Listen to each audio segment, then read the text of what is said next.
A gente vai mudar um pouquinho de assunto agora, porque a nostalgia, a alegria, a saudade são boas emoções, mas nem sempre as memórias que trazem esse sentimento agradável. Algumas provocam traumas que podem nos acompanhar a vida inteira. A psicóloga Janaína Matiello já está conosco aqui no estúdio para falar um pouco sobre essas emoções. Janaína, tudo bem? Bem-vinda. Tudo bem, Eduardo. Obrigada. É um prazer enorme estar aqui com vocês hoje. O que são traumas na psicologia, tudo bem? Então, o trauma, nós lidamos como uma situação nova, que pode ser experimentada pelo indivíduo ou presenciada por alguma pessoa da sua rede de apoio, algum amigo, alguma cena muito diferente. É sempre um contexto maior, como, por exemplo, situações de acidentes, situações de luto ou abandono, até mesmo bullying ou uma exposição onde o indivíduo se sente humilhado, exposto. Situações no qual não são cotidianas, são diferentes. E a maneira de enfrentamento, apesar de que sim, sabemos que existem inúmeras formas de enfrentamento, é muito individual. Cada indivíduo, dentro das suas particularidades e das questões genéticas, também vão reagir de alguma forma. E como a gente pode perceber que aquela situação ou até aquela emoção gerou um trauma? É quando você começa a mudar os teus comportamentos a partir daquela situação. O indivíduo nunca mais é o mesmo ou a forma de interpretação dele mesmo e da vida vai ser a mesma depois de um episódio traumático. E o nosso cérebro, ele se esforça muito para armazenar essas situações negativas, violentas, para que como se uma precaução existisse quando você perceber que pode passar por isso de novo. Como, por exemplo, quem passa por uma situação de assalto, né? Ela se percebe constantemente sendo vigiada ou perseguida e esse senso de autodefesa existe sempre em qualquer situação. E a gente na fase adulta tende a entender melhor o trauma, buscar entender pelo menos, mas na infância não. Como o trauma pode afetar essa vida da criança? Então, ele afeta principalmente nas características pessoais e do desenvolvimento. Por exemplo, casos de bullying ou de abuso sexual, o qual interfere no desenvolvimento precoce da sexualidade ou até mesmo na maneira com que o indivíduo se enxerga e nas suas relações. Isso interfere bastante também, além do medo excessivo, né? E por que é difícil da gente esquecer essas situações? Então, Eduarda, justamente pelo cérebro precisar se esforçar muito para que tenha essa precaução e que isso não aconteça de novo ou que você crie uma vigilância em relação ao teu autocuidado, essas informações elas ficam muito armazenadas como realmente medos e não só precauções. Então, é por isso que mesmo tentando afastá-las, né, jogando para baixo do tapete, nem sempre a gente consegue uma melhora. E sim tratando desses traumas, conversando, buscando ajuda profissional quando necessário. E ali na primeira infância, quando acontecem os traumas, eles podem ser esquecidos?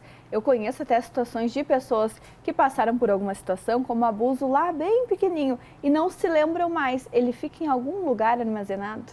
Sim, existe um processo de psicodiagnóstico no qual nós fazemos praticamente uma investigação e nem sempre é consciente, como você disse, ficou um passado muito lá atrás. Mas ainda assim os gatilhos fazem com que você sinta um desconforto, que é quando mesmo você não passando pela situação novamente, você escuta ou ouve algum relato, vê alguma situação na televisão e aquilo mexe muito com você, como um acesso de raiva, uma crise de choro repentina, tudo isso a gente identifica como gatilhos para realmente chegar num diagnóstico, mesmo que hoje a pessoa acredite que já não lhe afete mais. Como a gente faz para identificar esses traumas e para começar a tratar também, para não ficar dependente desse medo? Então, Eduardo, eu sempre digo que o olhar cuidadoso dos pais em relação ao corpo da criança é muito importante. Então, identificar sinais, marcas, manchas, qualquer coisa de anormal que a gente precise tomar cuidado. E, além disso, outros sinais que muitas vezes passam pela negligência, né? Como não gostar de frequentar alguns lugares ou de ficar com algumas pessoas, até mesmo desenvolvendo comportamentos mais agressivos de choro e relutância para não estar nesses ambientes. Até mesmo praticar algum esporte ou alguma queixa da criança com algum professor ou cuidador. Tudo isso é muito importante para a gente avaliar a fundo realmente se existe alguma questão ou não que possa ser interpretada. Antes você comentou até a questão do bullying, né, que pode gerar um trauma nas crianças. A gente sabe que isso está muito presente até nas escolas. Quais são os sinais aí que os pais precisam ficar em alerta? Principalmente o isolamento. É quando a criança acaba não colocando mais os seus sentimentos, suas queixas, após já tentar comunicar em algum momento ou não ter sido percebido lá no contexto escolar mesmo.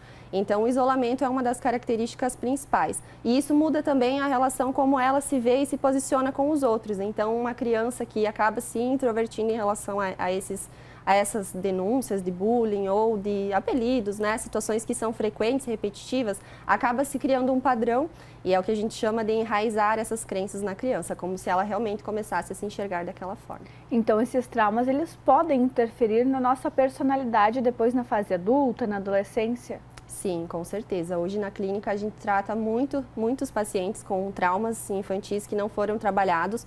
Muitos tentaram expressar em algum momento, houve a negligência, outros em outros momentos não, mas haviam sinais. Então é por isso que a gente precisa buscar realmente esse conhecimento como adultos, né, como seres responsáveis, porque a criança nem sempre vai conseguir identificar o melhor momento, ou como realmente expressar aquilo. Por acreditar que pode ter alguma responsabilidade, né, ou culpa, realmente sobre aquilo que aconteceu, e isso vai afetar o relacionamento dele, o trabalho dele, em todas as situações e esferas da vida adulta também.